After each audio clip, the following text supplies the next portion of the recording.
ভূপতিনগরে তৃণমূলের হামলার মুখে এনআইএ। ভূপতিনগরের অর্জুননগর থেকে দুই ব্যক্তিকে আটক করে গাড়িতে নিয়ে যাওয়ার মুখে তৃণমূল কর্মীদের হামলার মুখে পড়লেন এনআইএ আধিকারিকরা। সেই সময় তৃণমূলের মহিলা কর্মীরা গাড়ি ঘিরে ধরে আটক ব্যক্তিদের ছেড়ে দেওয়ার দাবি জানান।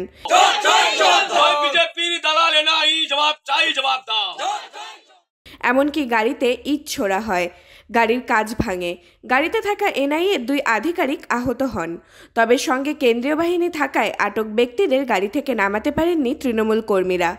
এনআইএ ভূপতিনগর থানায় অভিযোগ জানায়। পরে অবশ্য ওই দুইজনকে নিয়ে কলকাতায় চলে যায় এনআইএ। প্রসঙ্গত 2022-এর 2রা ডিসেম্বর বিস্ফোরণে কেঁপে উঠেছিল ভূপতিনগর।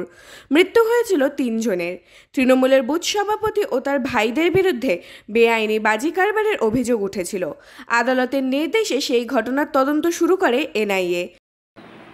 এই বাংলায় কোনো আইনের শাসন নেই, তা একবার প্রমাণিত। গতকাল নাড়ুয়াবিলা বিস্ফোরণ কাণ্ডে এনআইএ যখন তদন্তে এসেছিলেন,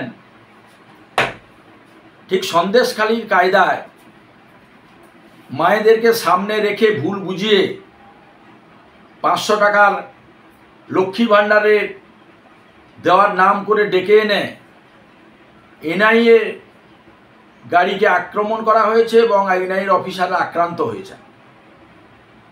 তো এই রাজ্যের কোনো আইনের শাসন নেই,